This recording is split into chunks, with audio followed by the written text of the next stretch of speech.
Hello there, my name's Phil Williams and I would like to welcome you to Audio Angling, the podcast site of fishingfilmsandfacts.co.uk.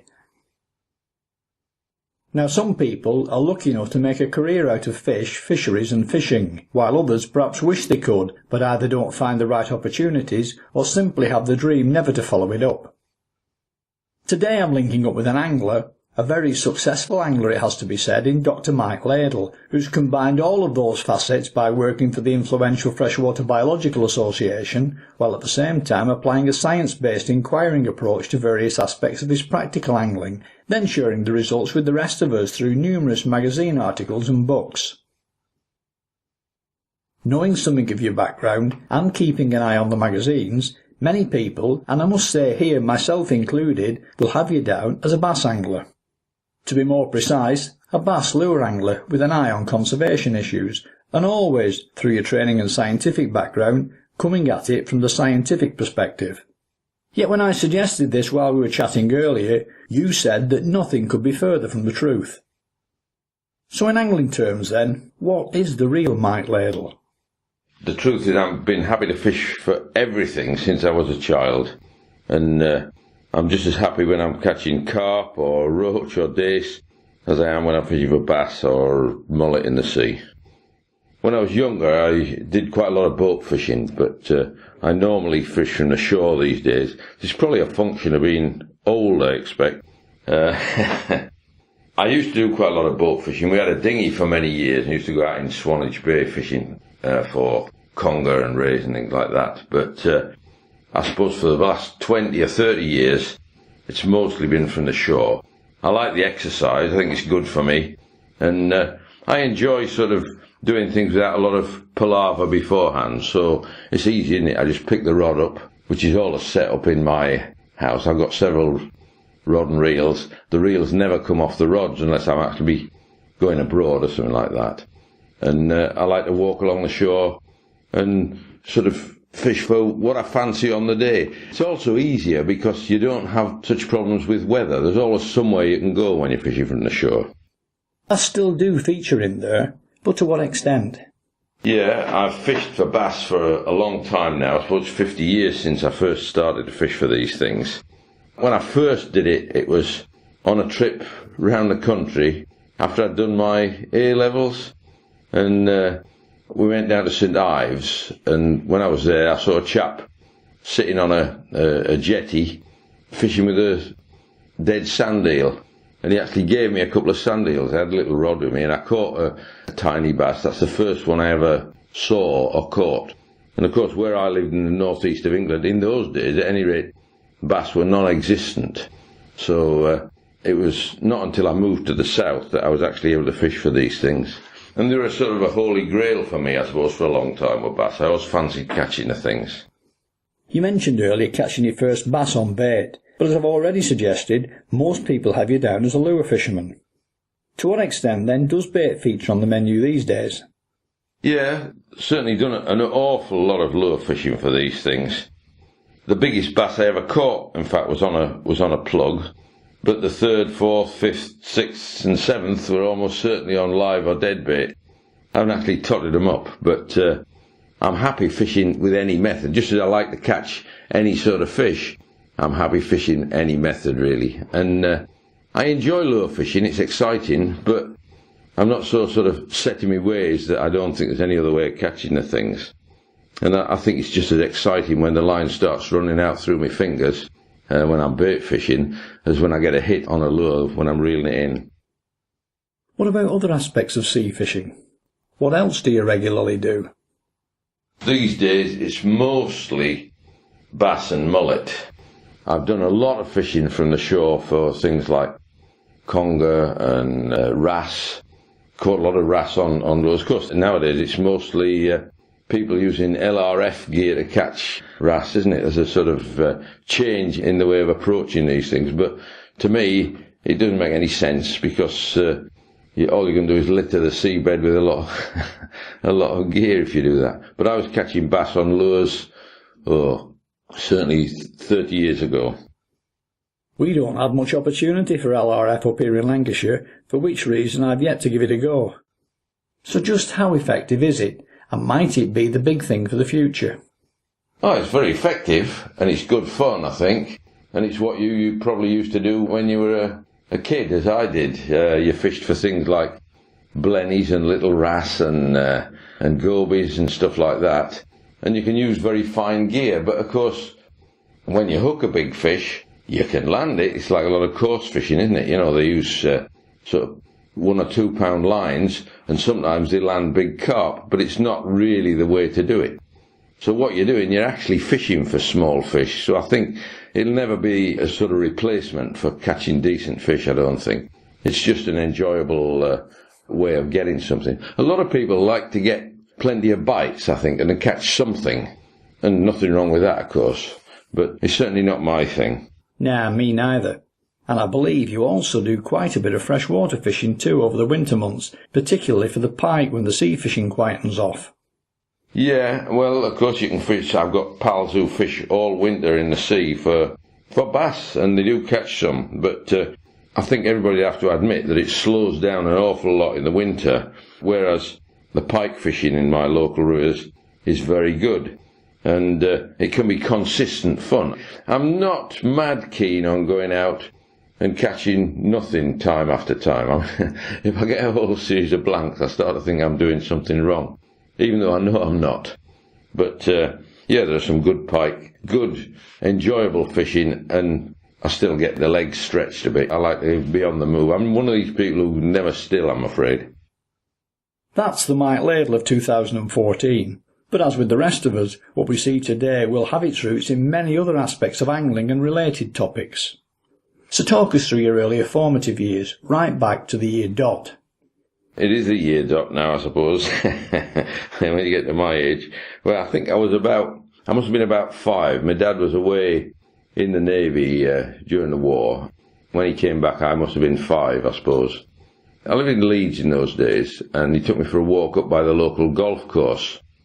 And as we were passing what they call the golf pond, which is a little sort of dirty pond on the edge of the golf course, I picked up a stick from the ground, and on the end of the stick was a bit of thread and a worm, and there was a stickleback hanging onto the worm. So some youngster had just left this after they'd been there.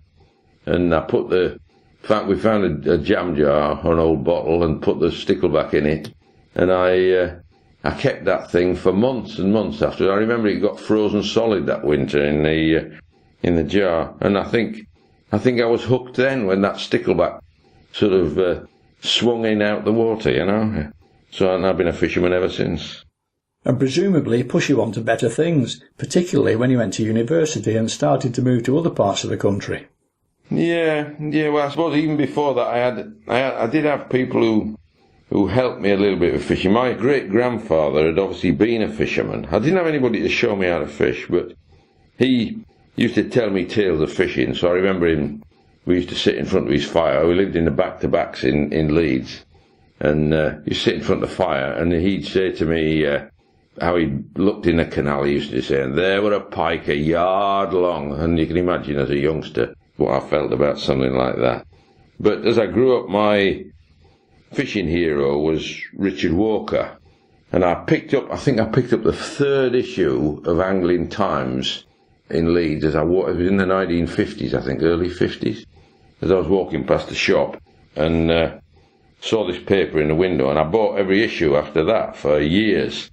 And when I ultimately published a book, I sent Walker a copy because he'd been my sort of hero, I suppose, over the years. I never spoke to him or anything like that. And I have a letter from him which said that if he'd been 10 years younger, because he was an old man by then, if he'd been 10 years younger, he'd have taken up sea fishing.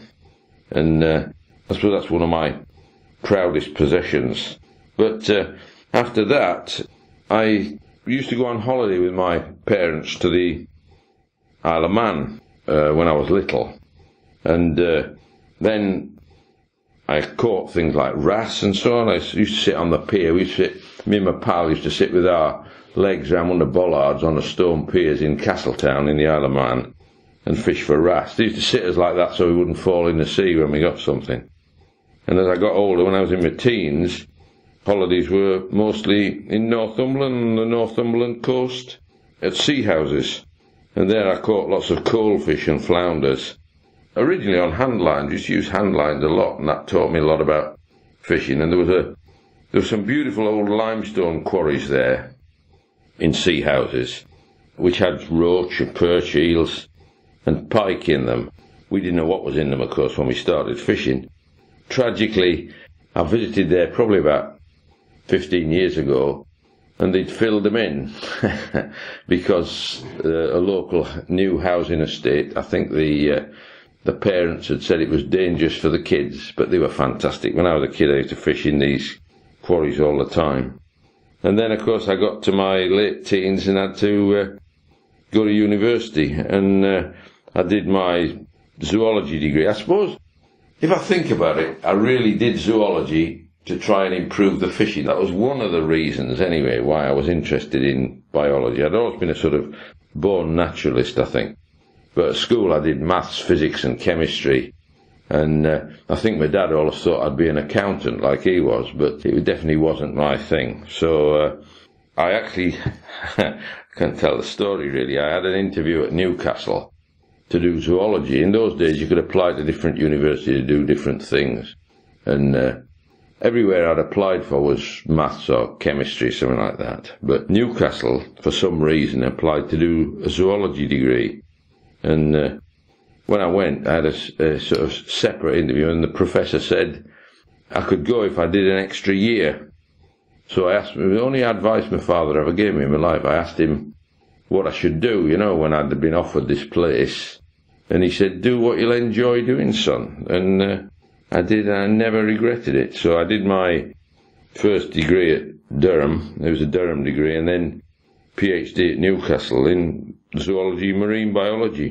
In fact, when I was at Newcastle, I started the fishing club. I don't know if it still exists, the University Fishing Club, Newcastle University. And I did my PhD on the Northumberland coast up near Bamber at Budle Bay. And I dug up most of Budle Bay when I was doing that, and in the sort of gaps between digging, I used to do a bit of fishing. So I'd take a rod down and just lob a bait in the edge for flounders or fish for sea trout in the little river that ran across the bay. And until I moved to Dorset, that was my fishing experience, really. You say you was digging up pretty much all of the beach, but digging for what? Oh, everything. I was interested in the distribution of things like molluscs, things like cockles and so on that live in the sand. There's a lot of different species. And amphipods, things like little marine shrimps, hoppers, beach hopper type things, and worms. So what I didn't know about the worms and beach hoppers of Budle Bay, by the time I'd finished 3 years digging them up, you could have written on a postage stamp. But of course then you realise you don't know anything at all when you do things like that. And after all that, you end up in Dorset. Yeah, in 1965. Obviously, then there are career paths to be chosen. So were they influenced by fishing and related topics? I took a job with the FBA in 1965, and my supervisor at university told me then, he said, that's a job for life, Mike, he said, because the FBA, and it just was, because essentially the place I was working shut down a few months after I retired. So I was there in that job all my life, down in Dorset. They just opened a new laboratory in the 60s near Wareham, on the River Frome, studying chalk streams. And I'd just married and had a small son when we moved to Dorset in 65. Ultimately I have 4 sons now. And essentially that was it. I was with the FBA doing what they call studying the role of detritus in chalk streams. In other words, looking to see how important things like dead leaves and dead animals were as a food resource for things living in the river. When I first moved to Dorset, I thought that rivers would be deserts after working in the sea. I mean, it's a funny thing to think as a biologist, but I did. I thought there'd be a lot less diversity, a lot less animals and things living there, but it proved not to be the case, of course. When you've got flowing water bringing food to things all the time, you have a lot of stuff lives there. So one of the groups I worked on, one of the animals I worked on, was a filter feeding group of things called blackfly larvae, the little larvae of what they call simulid flies.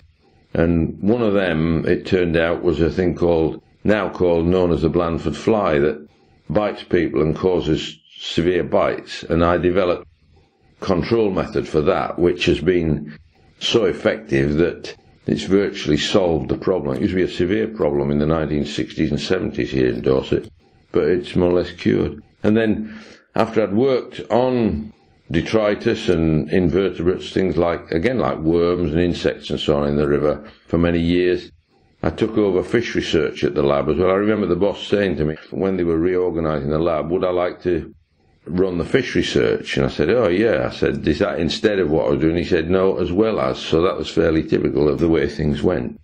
And I did a lot of fish research. We did counting salmon. We'd counted lots of salmon in the river. I think they now must have the best part of 50 years of data on salmon running up the River Frome. Probably the best records anywhere in the country, I would think. I did a lot of radio tracking of different species of fish, and that was extremely interesting. That was in the last sort of 10 or 15 years I was working there. I was radio tracking fish, and there's still very little known about it, of course. The only way you can find out where a fish is by tracking it in some way, but they are tiny animals to stick radio to. You'll have seen things like elephants with a collar the size of a couple of bean tins on it to transmit, but when you've got something as small as a dace, it's a bit more difficult to attach a tag to them. And I had a number of students who helped me to tag and track pike and dace and so on in the river. But to what extent does that influence your approach to both your writing and to your fishing? Oh, quite a lot. It's had quite an impact on what I understand about it. I'll give you an example, I suppose. When we used to track dace, you can see that's fairly scientific. What you do, you attach a tiny radio tag about the size of a baked bean to one of these, a little bit bigger perhaps. So it has a tiny battery in it, and it transmits. And you walk about the riverbank with a sort of television aerial in your hand, and it tells you where the fish are. And within the first few months we were doing it, my student Stuart Clough and I found out several fundamental things. And one was that in the winter, the dace came out the river and went in the fields. A lot of them were in the fields. So you'd be wading about in a field and you'd come to a tuft of grass, put your hand down, and not only a tagged dace, but several others would shoot out from underneath it where they'd been resting. And we found that they only spawned, on the Frome anyway, in mill streams, not in the main river. Even though there were apparently loads of suitable places for them to spawn in the main river, they almost exclusively were spawning in mill streams. So, of course, if you messed up the mill stream at the wrong time of year by shutting a hatch or something like that, you could wipe out the dace population virtually. And the third, and perhaps the most interesting thing as an angler, was that we found that these radio tagged dace were migrating every day, anything up to quarter of a half a mile from one place to another. So at dawn, they would all retreat to open sandy areas where they sat there all day, and then at dusk, as it got dark again, they would swim anything to half a mile upstream to another spot where they fed. And the interesting thing about that was, not only did the shoal all move like this, but each individual fish in the daytime was sitting effectively over the same pebble on the bottom that it had been over the day before. So they knew exactly where they were, these fish. And we put little luminous barcoded tags on some of them, so we could go at night with a pair of binoculars and see which fish was where. And blow me down at night, each fish was in its same individual spot in the river feeding.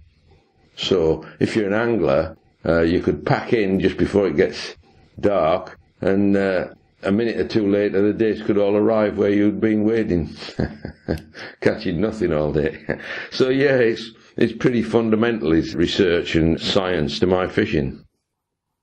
Yeah, having an inquiry mind at any level has to bring its benefits to the practical fishing. Equally, there must be spin-offs which you've incorporated successfully yourself. Oh, yeah. Time and again I've done things like that. It's mostly with the things like the bass fishing and so on.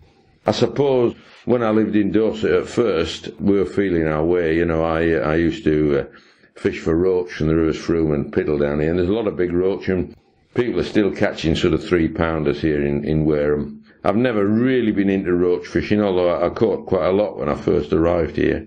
And I say we had a dinghy and used to go out at Swanage Bay fishing for conger and bream. I knew things like the fact that the male bream arrived to spawn on certain sort of areas of rock within Swanage Bay before the females, and the males are always much bigger than the females because bream change sex in the course of their lives, and the bigger ones inevitably are going to be the males, which are the second go the other sex, as it were.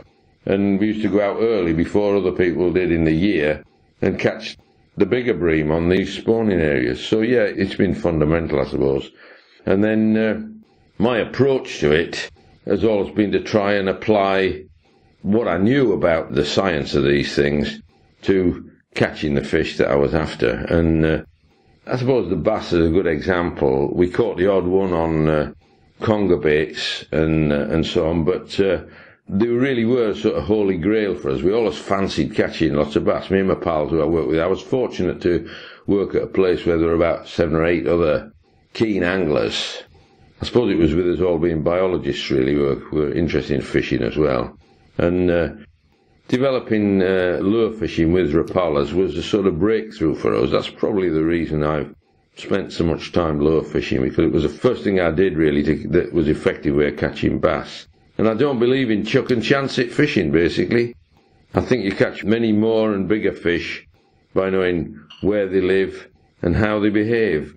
I'm not a great one for the usual sort of myth and hearsay and legend that is often sort of published about these things. I've always tried to approach my writing about fishing with a sort of inquiring mind, and I did try a book twice before I actually wrote one, and each time I binned it because it was just the same as every other fishing book as far as I was concerned. You know, you'd write a few chapters and you'd look at it and think, God, did I write that? Then I twigged that I'd actually been connecting science with fishing all my life up to then, and that's what I knew about, so I wrote about that. And it's been a great benefit to my fishing. I've caught more fish, bigger fish, and been more satisfied catching the fish. I think that's the real thing, isn't it? It's more satisfying if you catch something when you've actually set out to catch that particular fish. I mean, they always say, if you read about these things, they always say that, for example, you'll start off by trying to catch lots of different sorts of fish and more fish, and then you try to catch bigger fish. But I suppose I like the satisfaction, even if it's a little fish, of catching what I'm after. It's not as pleasurable to catch something by accident as it is to catch it by intention, as far as I'm concerned. You say it's benefited your own personal fishing, but let's also not forget the benefit to others out there who regularly read your stuff. Yeah, I think the same applies, really. Although what always surprises me is how few people take an interest in that sort of thing. I think they don't believe what they read very often, and it's quite difficult, you know, when you write something down, how does somebody reading about fishing distinguish between a well-written piece, which is pure speculation, and one which is actual facts? And I learnt that very early on in life, that you've not only got to know what you're talking about, you've got to be convincing when you write about it, I think. But yeah, it definitely helps other people as well. I mean, there are a lot of people who will say to me, you know, I wouldn't have caught such good fish as I have, Mike, unless you told me what to do, basically. But I've never guided people or anything like that. I'm always happy to give them information and so on, but I've never taken people out fishing. It was never my thing. I'd have had to go with people I didn't like then, I think, if I did that. That's what stopped me doing that. When we were chatting earlier, you said it's wrong to label you as a bass and mullet specialist. Nevertheless, that's how many people see you. So can we explore that aspect of your fishing in a little more detail now? I suppose bass, as I said, they were a sort of prize for us and very difficult to attain originally. So we used to catch tiddler fish on worm baits originally. I mean, small, what I would call, they're hardly school bass even, but if you go to Poole Harbour and fish with a ragworm, you'll catch lots and lots of tiny bass. And that was about all we could catch at first. You get the odd good one on conger bait. And lure fishing, I'd been interested in lure fishing since I was a kid. When I lived in Northumberland, we used to fish in that quarry with small spoons, for example. I suppose that was my first lure fishing. catching perch and pike. And I, believe it or not, I remember having a sort of hypothesis when I was little that if I used sort of 1.5 inch spoons, I caught perch, and if I used 2-inch spoons, I would catch pike. Utter nonsense in retrospect, but that was the way I thought about it. Certainly, a bigger lure you tended to catch more of the pike. And I was always interested in catching more and bigger fish. And when we'd fished in Dorset for a few years, one of my friends and colleagues, a chap called Trevor Crisp, he's been dead a few years now as Trevor, but he was a very good scientist, an excellent angler. And he had a tiny dinghy, which he used to fish from. One of the old Romany fiberglass dinghies. These things used to bend when you stood in them. But him and his wife used to go out fishing in this dinghy. And Trevor, at one time, he used to try to catch mackerel and school bass to eat. He always liked to eat the fish that he caught. And he'd bought a Rapala plug. Now he was like me, he was as mean as hell about buying things, so it must have broken his heart to spend money on this plug. But he'd started trolling this behind his boat, and lo and behold, he caught 1 or 2 bass. And that was the start, really, of my lure fishing for bass. I tried these plugs. I thought they must have some advantages. And the first time I ever tried one was I went to Weymouth with a pal of mine, and we popped into the local tackle shop and said, "Where's fishing at the moment?" And he said, "Well, they're catching fish from the ferry bridge." It's no longer there. It was an old railway bridge that went across the mouth of the Fleet, which is a lagoon behind Chettle Beach. And we went and stood on this bridge, and the local anglers were all just packing in. They said, "Oh, the current's got too strong now. We can't fish here when the current's flowing like that." So I tied one of these Rapalas on, dropped it in the sea, and it drifted away. Let it drift about 50 yards, brought a bail arm over, and it was wriggling, the Rapala was wriggling in the current, because there was a strong current flowing, and blimey, this bass promptly took it, and then I had another bass after that, and I think that what fired my imagination. I thought, well, blimey, if you can catch these things doing that, you can catch them from the shore, and that was the next, how many years now? The next 40 years, I spent trying to develop and use these lures. Originally, we used mostly things like Rapalas, the Finnish balsa wood things, which don't cast very far, but you don't need to. Rebels, which American plastic version of these. Abu killers, which I don't think they make anymore now. And we used to catch some decent fish. I'll tell you an example of the improvement in the fishing was that instead of spending something like 30 or 40 hours to catch what I called a decent fish, which was, for example, would be a bass over about 4 pounds, it went down to something like 4 hours fishing to catch a big fish like that. Of course, you'd catch lots of little ones and that in between. So the fishing improved something like 8-fold by switching to lure fishing from bait fishing. And I suppose, in a way, that's why I stuck to it for a long time after that. Did a lot less bait fishing, a lot more lure fishing. If you're going to catch a lot more fish and decent fish, then that's what you do, isn't it? What about any disadvantages from lure fishing? Yeah, there are some, of course, and the sort of plugs we were using were a problem. You had to fish near the surface because the water down here is very shallow. The maximum tide you get is about 6 feet in Purbeck, where I live, and the water's very shallow. It's very snaggy where the bass live, so you get lots of weed and rocks and so on. And plugs with treble hooks on are almost tailor-made for getting hung up on the bottom. So I suppose in recent years, the development of things like poppers, which fish on the surface, and soft plastics, which you can fish weedless with the hook buried in it. I mean, the Americans have been doing this for centuries now. Both give advantages in snaggy conditions. People might think that lure fishing is an expensive way of doing things, because nowadays you can pay 25 quid for a lure. Not that I ever would, I'm too tight for that. But lure fishing basically is cheap, because once you get to learn what to do, you only need one lure, and you probably never lose it if you're very careful. So, yeah, it's a good approach to fishing. Yeah. I don't think it has many disadvantages, except that there's a tendency to catch smaller fish. Although, as I said early on, my biggest ever bass was caught on a lure. It was about 6 inches from the edge of the sea when I caught it. and it took a plug. But if I wanted to catch just big bass, I wouldn't spend all my time lure fishing, that's for sure.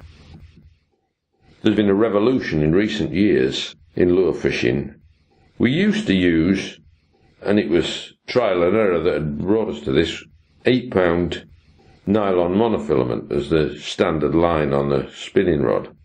Now, it's not very strong, but we didn't lose anything. You used to catch, you'd lose a few lures and so on, but now you can use 20-pound braided line, which is even thinner than the 8-pound nylon, and obviously an awful lot stronger. Talk us through the types of geography best suited to lure fishing from the shore. Well, you can fish lures anywhere from the shore, basically.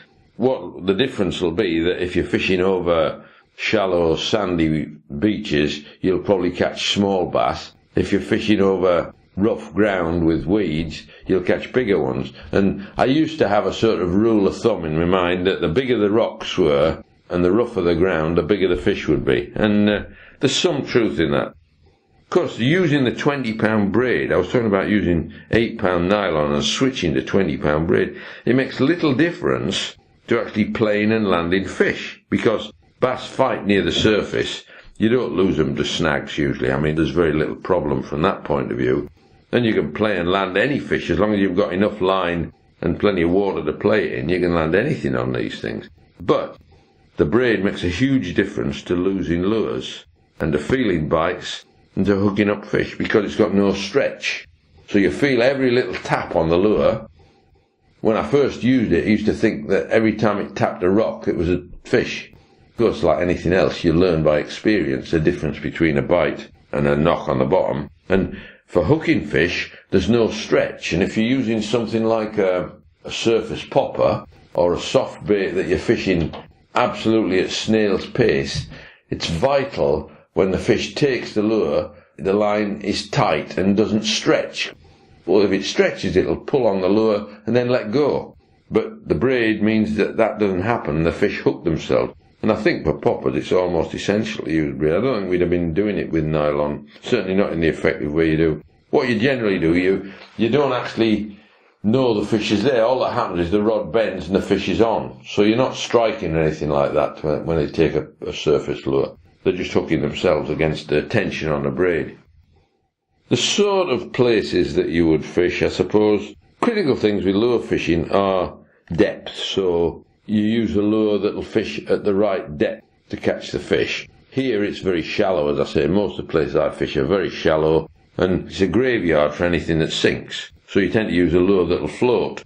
Even if it fishes under the surface, it'll float up when you stop winding. And the second thing would be the speed of retrieve. So you want lures that you can retrieve at various speeds. And basically, the main factors in lure fishing that cause any problems are snags. And if you can use lures that don't get snagged up or don't get coated in loose weed when you're reeling in. A plug is almost designed as a sort of dredge for collecting bits of weed. So if you can find a lure that doesn't catch up bits of weed, it's a huge advantage. And that's where these modern sort of jellies and soft baits come in. You can fish them with the hook buried in the lure, and basically you can fish anywhere. I go down at night, I don't worry what's in front of me sometimes if it's dark when I'm fishing. I just chuck it out there and slowly inch it back, sort of snail's pace. And it doesn't matter how snaggy it is or how much weed's in the water, it still doesn't pick it up, and you catch fish doing that. Having said all that, I know that you got two good doubles very close in at your feet on free-line baits where most people wouldn't even dream of fishing. Absolutely. I suppose I expected them, but other people probably wouldn't. And that was, again, it was an example of science coming home to roost, because when I wrote my first book in the late 70s, early 80s, I came across a piece of work by a chap called Carlyle, who was a scientist down at the Plymouth Marine Labs. And the mad person had spent a whole summer diving with a snorkel off Plymouth and watching bass on a particular reef. And what he found was that there was one particular big bass that he could recognise from the sort of tatty fins and things. It came in onto this reef as soon as the water was deep enough for it to swim, and it left as soon as the tide started to ebb, even though there was still loads of water for it to live there. So it had a territory on this little reef, came in as soon as the water was deep enough to swim. And I'd realised that this was really a huge advantage to a fisherman. If you could put your bait on that reef and wait, the bass would come in and pick it up. In fact, this year, when the lure fishing had been a bit slow, me and several pals had been struggling to catch very many on lures, and I thought I'd go back and try bait fishing, which I've done a lot of over the years. And I was lobbing out either a sort of mackerel head and shoulders or a whole fillet of mackerel no more than about 2 yards into something like a foot of water at low tide. And as the tide began to creep in, I never actually saw a fish come and take the bait, but it was gin clear and flat calm very often, and there can't have been more than inches of water over the backs of these fish, and they were coming in and taking the bait. And what they do is buzz off with it, and then in fact nowadays I use circle hooks as opposed to sort of traditional J hooks, and all you do is wait until the fish has gone a fair way, flick the bail arm over, and you don't strike, and the circle hook hooks them in the edge of the jaw 9 times out of 10. So you can, if you want to let them go again, you can do. There's no problem about releasing the fish after you've caught them. And I found that basically, as I would have expected, the big baits fished on the bottom catch bigger fish than you do on lures. It's as simple as that. Also, I've used live bait with these circle hooks, and you catch bigger fish if you use live baits than you do on lures as well. I've now caught many hundreds of bass, none above about 4 pounds and often about 2 pounds on plugs and soft plastics. Using live bait, I haven't had one under 5 pounds, and I've had them up to 11.5. Similarly with the dead baits, this year I've fished perhaps 20 times. I suppose an average session for me doing that is about an hour and a half. I've fished 20 times. I've had, I think, 13 bites. I've missed 3, and I've had 10 fish between 5 and 12.5 pounds, including 2 12-pounders. So very, very productive on baits. But you've got to have the confidence to sit there with a bait a couple of yards out in front of you, waiting for these fish to come and take it. You've also done a lot of pioneering work on fly fishing for bass and mullet. Yeah, well, when we first fished for bass with lures, we used to see vast numbers of mullet in the same places. The two species often associate. In fact, one of my pals who goes down to Portugal said that he's actually watched bass hiding in shoals of mullet. So, in other words, they look so much alike that the little fish are not bothered about a mullet, but the bass can pretend to be part of a mullet shoal and nip out and get themselves a meal by doing that. Anyway, in Dorset we used to see huge shoals of mullet, often thousands of fish feeding at the surface when we were bass fishing. And these mullet feed on the maggots of a fly called coleopa, which is a seaweed fly. Seaweed flies are interesting things because they lay their eggs in wrack cast upon the shore, what I call middens, wrack middens. Since every fortnight you get bigger tides, spring tides, it's only once a fortnight for 3 or 4 days that these maggots get washed into the sea and the mullet come and skim them off the surface. And we used to walk back often if we'd had a poor evening's bass fishing and say, blimey, if only we could find a way of catching the mullet.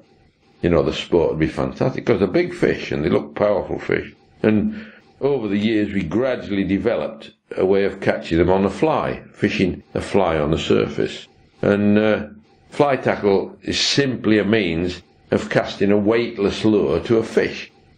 I'm not one of these people who believes it's more artistic or cleverer than any other sort of fishing. I mean, as you'll have gathered, I'm just as keen on sitting there with a lump of bait out as I am spinning a lure or casting a fly. So the fly tackle, as I say, is simply a means of casting a weightless lure. And it was fairly obvious, if I'd thought about it at the time, that if you wanted to catch a fish that was feeding on insect larvae drifting on the surface, you would use a fly. I mean, trout fishing, we've been doing it for centuries, haven't they? Dry fly fishing with an insect on the surface. And so we developed maggot flies, which look like these little maggots that drift out the seaweed, and gradually developed a method of catching mullet on artificial flies. And I've now caught thousands. But what we found was that the mullet are a bit more sophisticated than trout, because they can tell the difference pretty effectively between an artificial and a real maggot. So what you've got to do is put on an artificial floating fly and then add a maggot or two to the bend of the hook, and you'll increase the number of bites tenfold if you do that. I've dabbled at fly fishing myself occasionally from the shore, but always seem to struggle when casting weighty lures, especially if there's any sort of an onshore breeze. Ah, yeah, but that's not the thing to do, I think. I think you want to fish, you want to try and avoid it. If it's like that, the thing to do is spin or use bait. Yeah, I wouldn't do it if the conditions were really difficult. Now, just a little bit about fly fishing. You tend to catch smaller fish on the fly gear because you're using smaller lures. You could use huge lures, of course, and do it, but it becomes hard work then. It's a bit like fly fishing for pike. You do it for your own amusement, not because it's a better way of catching a pike. You'd be better with a spinning gear and a big lure than a fly, because it's effectively the same thing. And it's much easier to fish on a spinning rod. So you tend to catch smaller fish on the fly gear. For virtually all my fly fishing, I use an 8-weight trout rod, weight forward floating line, and a 6-pound nylon cast. Just a bit of straight 6-pound nylon, perhaps 8 feet long. And I tie the lure on the end. I tend to use small lures. So, as I said, originally we were using maggot flies. Now they're on a size between a 14 and a size 10 hook, depending on exactly what we're doing. We also use an Ida fly, which is an imitation of a small marine woodlouse. There's another situation where you get vast numbers of them and the fish eat them. Or, I think what you're talking about, which is using a streamer or something like that. Now, the best lure I've found for doing that sort of fishing is a little plastic eel, a little delta eel, perhaps about 2 inches long. And you can fish that on a floating line and so on. And what you'll find is that it doesn't matter, you can catch fish any time of day, but dawn and dusk are the best times to do it. And you'll usually find that there's a lot less wind and a lot less problems of that type at that time of day. Now, just to give you an example, a normal productive session for me, it'd be a good morning, I might catch 40 fish in an hour and a half, and there'd be a mix of bass, mackerel, pollock, garfish, scad. So I would get all those species, perhaps, in an hour and a half fishing with a fly. I mean, I'm not exaggerating, that's actually a fact. And you can catch other things like wrasse and flounders occasionally. But if you're going to catch something like mullet, that's much more specialised. You wouldn't catch as many in a short time. I mean, there's a picture in my first book of my pal Terry Gledhill with 5-pound mullet that he had on the fly one evening. That's still an exceptional catch. But we catch quite a lot of big ones. The best mullet I've had was well over 8 pounds on the fly. If you hook a 5-pounder, you'll often spend between 5 and 10 minutes playing and landing this thing on a 6-pound cast. And it'll take the fly line and 20 or 30 yards of backing in its runs with this fish. So it's definitely worth doing. But if you go at dawn, if you get up before it gets light and get down there and fish with a small streamer fly, so it doesn't have to be anything big or difficult to cast, and just fish it fairly near the surface, you will find that for a short time the fish will often go berserk. Now, they don't always do it, you can be in the wrong place. But as I say, 40 fish in an hour and a half would be a good morning, but not out of question for me, and you'd normally catch quite a lot of fish doing that. You might catch more if you were spinning, of course, but the fish tend to be not very big if you're catching them on flies, so it's more fun doing it that way, really. Now, much as you say that you're not out there banging the conservation drum at every opportunity, being interested in bass, or for that matter any species of saltwater fish, like the rest of us, you will have views on the subject, which with your trained scientific eye are probably more finger on the pulse than most. So what are your thoughts there?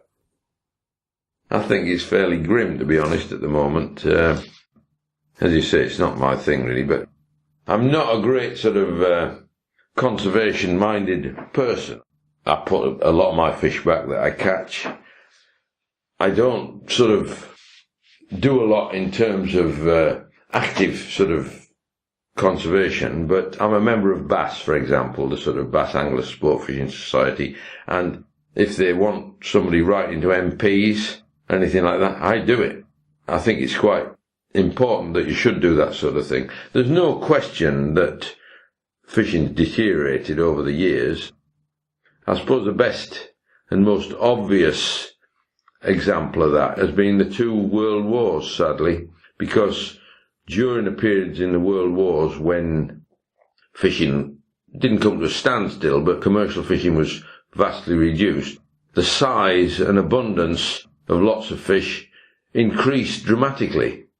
It's an example of what the commercial fishing is doing to these things. So there's no doubt about it that it has a vast impact on the abundance. What anglers need, of course, is a variety of fish of different sizes. They don't want to be, well, most of them don't want to be catching nothing but sort of £1.5 fish all the time, if it's bass they're after. They'd like a range of sizes. You don't mind catching a lot of little ones, but it's quite good to think that at least you have a chance of something that weighs 15 or 20 pounds, you know. You don't want to all be mopped up and wiped out, do you? No, but population fluctuations are not just a product of overfishing. Rising sea temperatures, changing weather patterns and a general northerly shift are also playing their part. Yeah, no question of that. I mean, things have shifted and we're catching a lot more things like triggerfish and smoothhounds and things. Of course, methods have something to do with it. It's always difficult to separate the changes in tactics. I mean, things like the use of braided lines or the use of different types of lures or this LRF thing that people are doing now. They're all changes in tactics. So you've also got to separate the changes in fish communities and populations from the changes in angling activity. And that's not always that easy to do. So I think there are definitely changes. Fish are moving northwards, things which tended to live only in the south and southwest of this country, off the coast here, are now being caught up in Scotland. But it's possible some of them were always there and just nobody bothered fishing for them, you know, and that the methods now are being applied more widely. So it's not quite such a simple story as it might seem. What do you make of the Sea Angling 2012 survey and the fact that despite its smaller size and economic value, the commercial lobby has a far bigger voice in the recreational sector? Well, they're very well organised, aren't they? And they speak with one voice, which anglers, almost by definition, if there are 1,000 of them, you'll get 1,000 different opinions on things. And they're not very good. You know, oh, well, we don't want a licence. We don't want restrictions on our catches. We don't want this, that, the other. You'll always find people who do that. And they're just very rarely of one voice. I think on several occasions, the angling lobbyists tried to get together with I think it was a National Anglers Council and whatever, the Angling Trust nowadays and things like that. But the actual membership of these things and the organisation of anglers as a body is almost non-existent, whereas commercial men all speak with one voice. What they want is more fish, basically, to sell. That's what it boils down to. So I think it's just a fact of life, really. We'll never be in a position to argue with them until somehow people are more sensible and try and do things in the same way. A good example of us getting the dirty end of the stick yet again is the EU proposal for a 1 fish per day bag limit on anglers, while ignoring the damage done by pearl trawlers out over the winter spawning grounds. Yeah, well, it's nonsense, isn't it? But what they're calling anglers are often people who go out in a charter boat and catch everything, and what they don't take home themselves, a skipper keeps, basically. So they call that angling, but it's not. Most members of bass, for example, who I would think, if you're a keen bass angler, you probably have joined that organisation. Doesn't have that many members. I don't know what, isn't it, 500 or something like that nowadays? Most of them would put back the majority of what they catch. I mean, I've no objection to eating something I catch. I think it's the only real rationale for fishing is to actually eat what you catch. That doesn't mean you should eat everything, and when you're putting things back, you could regard it as being practice for catching them, so making yourself actually more skillful. Angling does have the huge advantage, of course, that you can put things back alive, whereas if it's been caught in a net, it's probably had it. You'll see it nowadays, won't you, in Sainsbury's or in Marks and Spencer's, and it'll say line caught, and the best way of line catching things is for an angler to do it, because he doesn't set a line and leave the things dead hanging on the line. He actually catches the fish, it's still alive and well. If he's using sensible methods, it's easy to release it and let it go again if he wants to. So if it's too small or the wrong species, he can do that. But commercials can't do that. Without getting party political, to one extent does being a member of the EU, which is a federation of countries, make implementing good sound fisheries policy difficult. Unlike, say, the USA, which as a single country has been able to effectively turn around the quality of its territorial fishing. Well, it makes a difference, doesn't it, these things? I mean, I suppose one thing you could say is that we're not really part of the European Federation even. When you get a big organisation like that, inevitably you've got a lot of different voices. It's a bit like the anglers in a way. So they all have different viewpoints on it, and it's quite difficult to do. The USA, they do have a sort of federal thing where they can have more or less universal laws as well. A lot more difficult in Europe still. I mean, it's still in its infancy, isn't it? Maybe in 100 years' time or 200 years' time, it'll be sufficiently coordinated to pass laws that everybody agrees with and sticks to, but doesn't seem to be like that at the moment. In your opinion, then, what needs to be done and by whom? Well, I think commercial fishing has to be restricted. I mean, the scientists are currently saying they want an 80% reduction in bass catches, I think. And I think that would make sense, really, that they should do that. And then, basically, everybody's got to stick to it, and you've got to see what happens and see whether it actually does improve things. I mean, you're probably aware of, it's going back a long way, but the cod fishing off the Newfoundland banks, where the catches used to be phenomenal. I mean, they used to say you couldn't actually lower a lead down at the bottom without it banging on the backs of the fish, I think, and they caught these fish in thousands of tons. And the fishery collapsed because of overfishing, and it's never recovered. So we don't know what's going to happen when you do these things. That's the trouble. People assume that they'll recover and so on, but it's possible they won't, that the things will never come back. So really the commercials cut the noses off to spite the faces, I think, from that point of view. It's in their interest to have decent populations of fish to fish for. You'll always find somebody who makes a good catch and says, oh, there's still plenty of fish out there. But you've got to look at it in a scientific way. It's a bit like my fishing, isn't it? You've got to look at it in a scientific way to be actually sure that that's the case. And they'd rather not believe the scientists if it hits their pockets. And that's reasonable. It's their livelihood, isn't it? Can we also take a look at Operation Sea Angler? Yeah. As I said, I'd made a couple of attempts at books before that, and failed dismally. They were so boring it wasn't true, the things I'd written. Science and common sense are one and the same thing in my mind. So I think that trying to combine the two in a book was always going to be my approach to it. And what I do, I suppose, is try to use evidence of things, which can be difficult for anglers. It's hard for them to separate hearsay and plausible myth, which a lot of journalists are extremely good at, from facts. And I've never found it easy to convince people about things. I mean, you go look round the coast and see how many sea anglers you find who will flick an unweighted bait out 2 yards. Not very many. Probably me, and perhaps one or two of my mates who do the same sort of thing. And that's it out of the 1 million or so sea anglers, whatever it is they say that there are nowadays.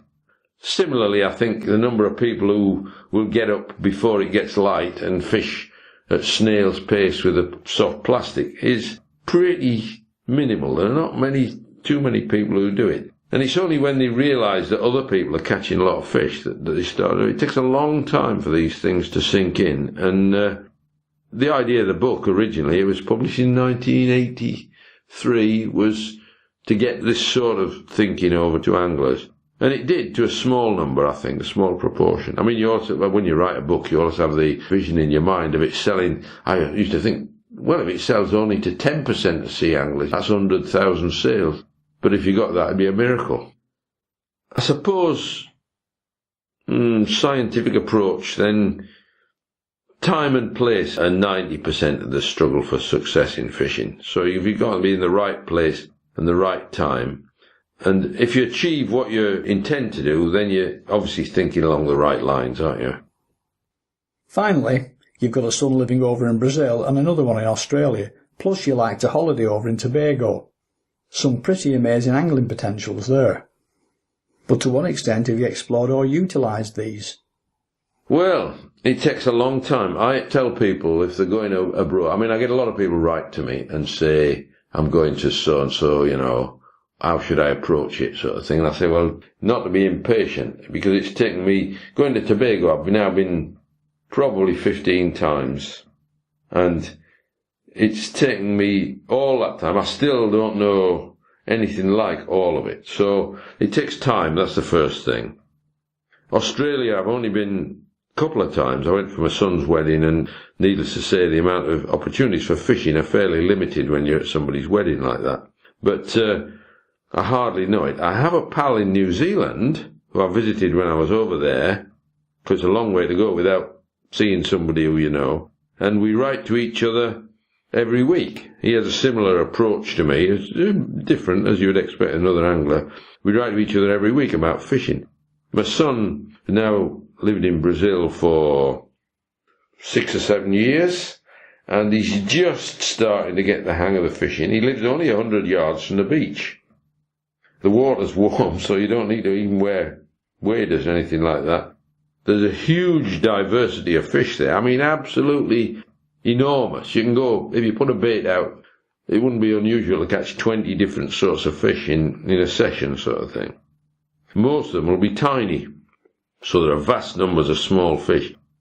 Last time I went over there, which was last year, we had snook to over 20 pounds from the shore. That's the first time, really, that he's managed to get anything really worthwhile off the shore. He's had one or two good ones from his kayak that he goes from, but it's a slow process learning. I mean, the one I caught, the 22-pounder I caught, took on my bass gear, which is what I use, and one of my homemade soft plastics with a weedless hook. Tobago, I say, I've been more than a dozen times fishing there, and I've had tarpon up to about 80 pounds, again on the bass gear from the shore. Big snook, barracuda, houndfish, bonefish, jacks, which are my favourites, and lots of smaller species. I love catching jacks. The only thing I would say is that you've always got to have a wire trace on, as far as I'm concerned. Taught me a lot about that as well, because I tend to use them over here now all the time. When I'm fishing my local rivers, I've got to use wire, even if I'm trying to catch chub or perch on a lure, because the odds are it'll be taken by a pike and they'll nick the lure off the line if you don't have wire on the end. Doesn't seem to put fish off as far as I can see. So, yeah, in Tobago we catch lots of fish, lots of big fish now. I've got a pretty fair idea how to tackle it. It's the same as here in a way. The fish bite much better at dawn and dusk, but dawn and dusk are much shorter periods of time in the tropics than they are in temperate climates. So you only get 20 minutes, you know, when the hot time sort of thing. And if you're not there those 20 minutes, you might as well not have bothered fishing. And as I say, I use the bass gear, so it's 20 or 30 pound braid, a short wire trace, and a lure or a live bait or a dead bait. But mostly spinning, because that's convenient when you go on holiday. You don't have to faff about getting baits and things. So I take my box of lures, which is more than I should carry usually, but not such a big variety as many people would have, and do a lot of spinning. You might think I'd find it tame, I suppose, catching bass and mullet when I get back home again, but I think I'm a born angler, and it's just natural to me. Sometimes it takes a day or so to think about going fishing when I get back, after I've been hauling out big fish from the shore over there, and I might go here and think about catching a sort of half-pound wrasse. It's not quite the same, but I soon get back into it again. As ever, everything is relative. As regards a scientific approach, the evidence which lay people as well as scientists always crave in bucket loads to convince them is there aplenty. If potentially more and bigger bass, or vast numbers of hard-fighting and specimen mullet don't turn the balance of evidence, then nothing will. So a very big thank you for making the case once again for us all here.